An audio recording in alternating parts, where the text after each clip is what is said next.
Good morning everyone. कैसे हो आप सब? Hope all of you are very good. काफ़ी बारिश हो रही है। बहुत ही अच्छा जो है क्लाइमेट बना हुआ है। और होप करता हूँ सब लोग जो है बारिश का मज़ा ले रहे होगे, भजिया खा रहे होगे, चाय पी रहे होगे। तो हम लोग आज चलते हैं अपना जो जेई मेन का क्वेश्चंस, मैंने सॉल्यूशंस के कुछ क्वेश्चंस डाले थे, 4 to 5 क्वेश्चंस, उसी को मैं कंटिन्यू कर रहा हूँ। तो आज हम लोग आगे बढ़ रहे हैं।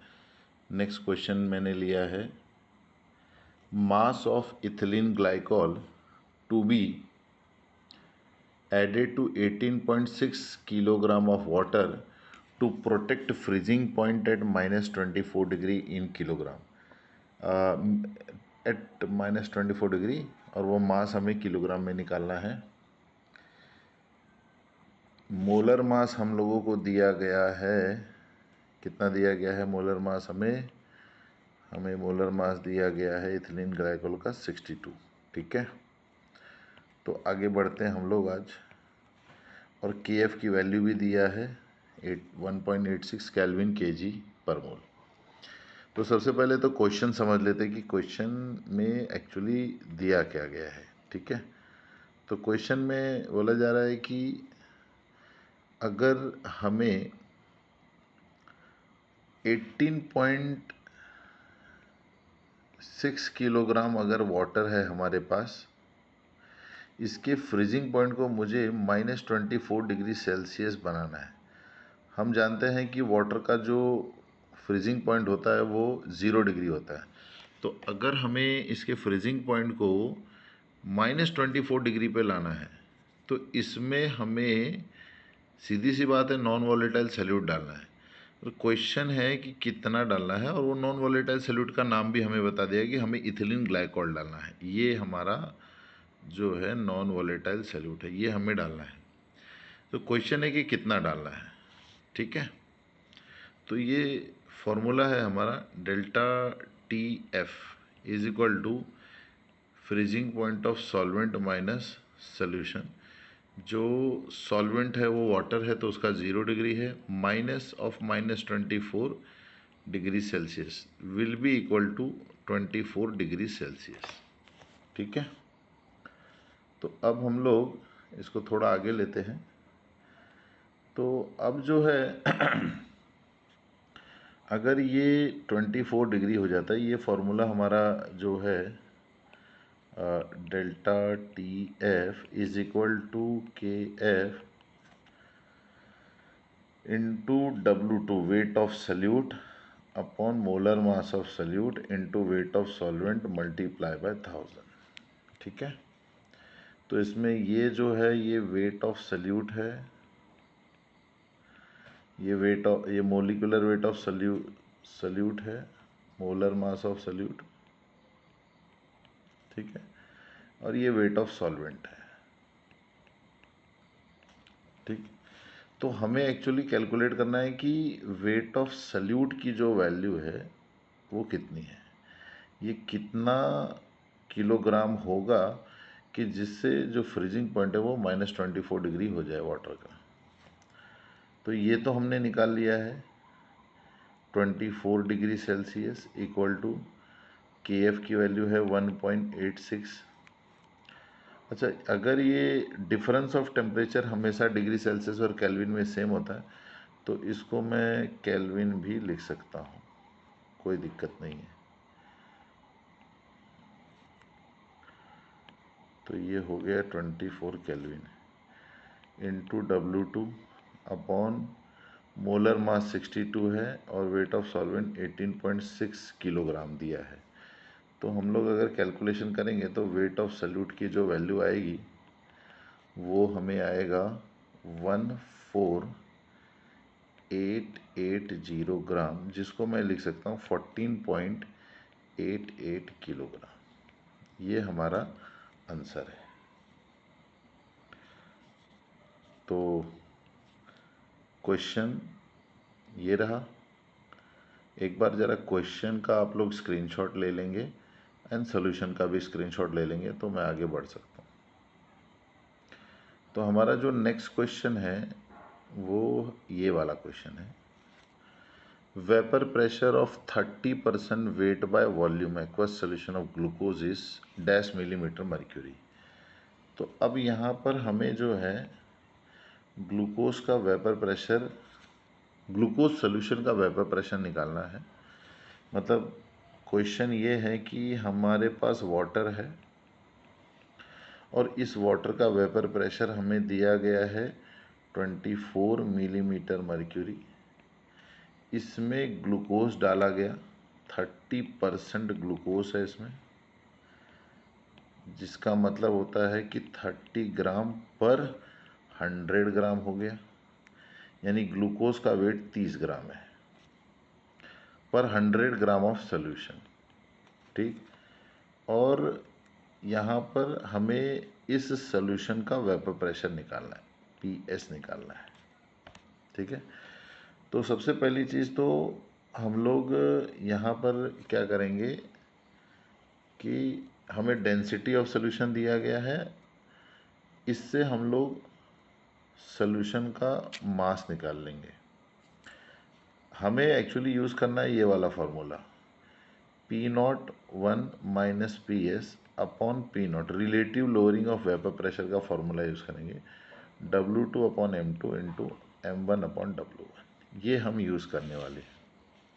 अब इसमें जो P01 है ये तो वेपर प्रेशर ऑफ सॉल्वेंट है, ये सोल्यूशन का है, ये मोलर वेट ऑफ सल्यूट है, molar mass of salute, molar mass of solvent and wait of solvent.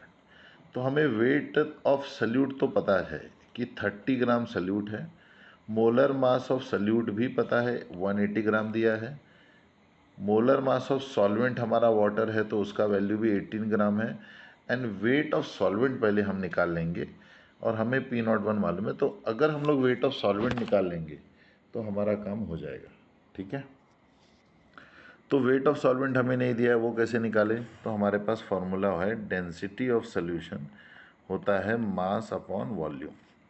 हमें डेंसिटी दिया गया है और हमें मास ऑफ सोल्यूशन निकालना है।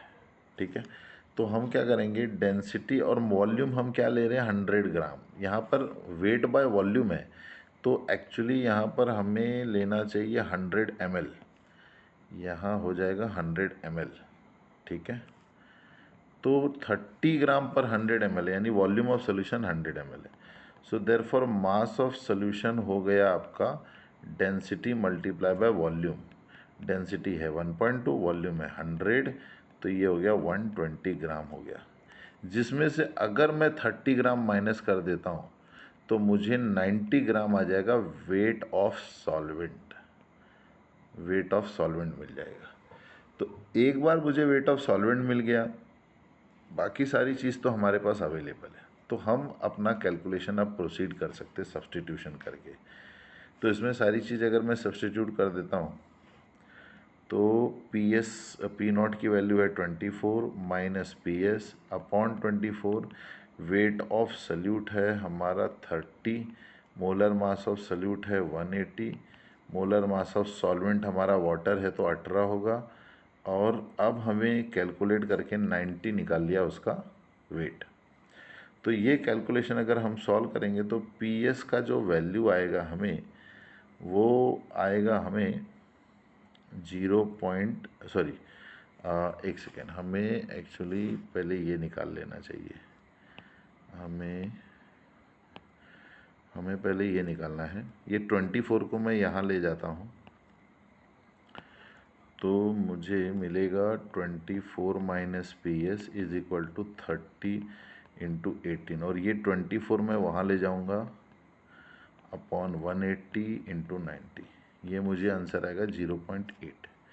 तो PS की वैल्यू हो जाएगी 24 माइनस 0.8 जो आएगा 23.22। तो ये है मेरा vapour pressure of solution. This will be the value of vapour pressure of solution. Let's go to the third question. This will be the last question for this session. A solution of two liquids shows a negative deviation from Raoult's law. Then will have. अच्छा, इसके options नहीं हैं तो इसके options मैं दे देता हूँ। इसके ऑप्शंस वाले क्वेश्चन है ये। इसमें ऑप्शन ए है कि इसका वेपर प्रेशर इंक्रीज होगा और बॉइलिंग पॉइंट भी इंक्रीज होगा। ऑप्शन बी है वेपर प्रेशर इंक्रीज होगा, बॉइलिंग पॉइंट डिक्रीज होगा। ऑप्शन सी है वेपर प्रेशर डिक्रीज होगा, बॉइलिंग पॉइंट डिक्रीज होगा। एंड जो लास्ट ऑप्शन है that is vapour pressure will decrease and boiling point will increase. तो इसमें से हमें करेक्ट आंसर सिलेक्ट करना है। एक सेकेंड, मैंने जो लिखा है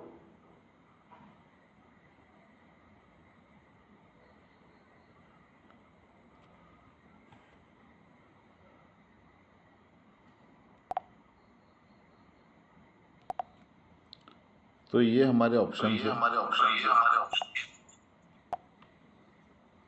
सॉरी, थोड़ा टेक्निकल ग्लिच था। तो ये ऑप्शंस है कि जो सोल्यूशन है, दो लिक्विड्स के सोल्यूशन बनाए जो negative deviation from Raoult's law दिखा रहा है, और इसका जो वेपर प्रेशर और बॉइलिंग पॉइंट के साथ क्या होगा, ये हमारा क्वेश्चन है। तो पहला ऑप्शन है vapour pressure increase, boiling point increase. Second option vapour pressure increase, boiling point decrease. Third option है vapour pressure decrease, boiling point decrease. Vapour pressure decrease, boiling point decrease increase.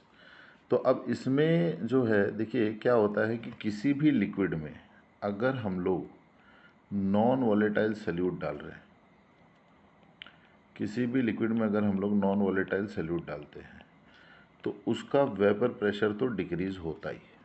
ठीक है, ये बात हम लोग ने ऑलरेडी पढ़ी हुई है। अब जो सोल्यूशन होता है उसकी दो कैटेगरी हमने बनाई थी, ideal solution and non ideal solution, ये हमने पढ़ा हुआ है। अब जो नॉन आइडियल सोल्यूशन होता है, जो आइडियल सोल्यूशन होता है वो राउल्स लॉ को ओबे करता है, पर जो नॉन आइडियल सोल्यूशन होता है वो राउल्स लॉ को ओबे नहीं करता है। तो वो या तो पॉजिटिव डिविएशन दिखाएगा या तो नेगेटिव दिखाएगा। अब जो हमने राउल्स लॉ पढ़ा है, राउल्स लॉ में क्या बोला गया है कि partial vapour pressure of any component is equal to vapour pressure multiply by mole fraction of that component. ठीक है, तो अब जो पॉजिटिव डिविएशन दिखाता है उसका वेपर प्रेशर क्या होता है, ग्रेटर होता है। ठीक है, यानी जो सोल्यूशन का वेपर प्रेशर होगा राउल्स लॉ के केस में, यानी जो आइडियल सॉल्यूशन है उसके लिए सॉल्यूशन का प्रेशर होता है sum of partial pressure of component of the solution. पर यहाँ पे क्या होगा कि partial vapour pressure of the component को अगर हम ऐड कर दें तो total vapour pressure of solution will be greater than जो एक्सपेक्टेड फ्रॉम राउल्स लॉ था उससे ज़्यादा आ रहा है। सो ये पॉजिटिव डिविएशन दिखा रहा है। और जो नेगेटिव डिविएशन दिखाएगा उसमें vapour pressure of solution will be lesser than the sum of the partial vapour, यानी ये वेपर प्रेशर डिक्रीज होता है नेगेटिव डिविएशन में। मान लीजिए अगर ये क्वेश्चन बोला जाता कि ये पॉजिटिव डिविएशन दिखा रहा है तो वेपर प्रेशर 100% इंक्रीज होता। तो नेगेटिव डिविएशन जब भी कोई सोल्यूशन दिखा रहा है फ्रॉम राउल्स लॉ उसका वेपर प्रेशर डिक्रीज होता है। तो अब ये हमारे पास चार ऑप्शन है, इसमें से जहाँ पर भी हमें दिख रहा है वेपर प्रेशर इंक्रीज वाले ऑप्शन उसको पहले हम क्या कर देंगे, कट कर देंगे। तो जितने भी वेपर प्रेशर इंक्रीज वाले ऑप्शन है उसको हम कट कर देते। तो कौन सा वाला ऑप्शन है, पहला वाला ऑप्शन है, कट कर देना। बी वाला ऑप्शन भी कट कर देंगे। अब हमारे पास दो ऑप्शन पड़े हैं वेपर प्रेशर डिक्रीज वाले। अब इसके पॉइंट पे अब तो यहाँ पर तो ये क्लियर हो गया, दो ऑप्शन रूल्ड आउट हो गए। बच्चे दो ऑप्शन है उसमें हमें बॉइलिंग पॉइंट के बेस पे डिसाइड करना होगा कि हमारा करेक्ट आंसर क्या है। तो आगे बढ़ते हैं। तो अब इसके लिए हमें ये जानना होगा कि भाई बॉइलिंग पॉइंट क्या होता है। बॉइलिंग पॉइंट हमने पढ़ा है कि जो बॉइलिंग पॉइंट होता है it is a temperature at which vapour pressure of liquid is equal to 1 atmospheric pressure. ठीक है, यानी अगर कोई लिक्विड है उसका वेपर प्रेशर मान लीजिए कि अभी 0.5 है और हर जगह पर जो 1 एटमॉस्फेरिक प्रेशर है, जब भी हम इसको हीट करेंगे तो इसका वेपर प्रेशर इंक्रीज होते होते जब 1 atm हो जाएगा तो उस लिक्विड का एक्चुअली बॉइलिंग पॉइंट आ जाता है।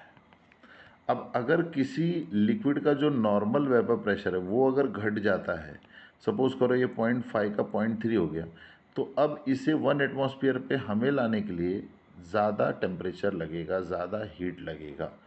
तो जब भी वेपर प्रेशर में डिक्रीज़ होता है, बॉइलिंग पॉइंट जो होता है वो इंक्रीज़ होता है। और अगर मैं आपसे कहूँ कि फ्रीजिंग पॉइंट पे क्या इफ़ेक्ट आएगा, तो फ्रीजिंग पॉइंट हमेशा डिक्रीज़ होता है जब भी वेपर प्रेशर डिक्रीज़ होगा।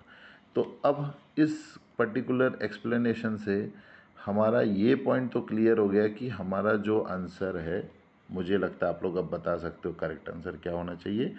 ऑप्शन डी होना चाहिए, क्योंकि वेपर प्रेशर डिक्रीज़ हो रहा है और बॉइलिंग पॉइंट इंक्रीज़ हो रहा है। तो ये होगा हमारा correct answer. Thank you very much.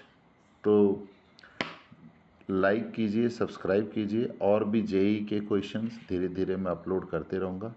थोड़ा सा जो है टाइम की कमी थी, तो इस वीक में थोड़े कम वीडियो है, but I will try to manage और अपलोड करें। So thank you very much, all the best.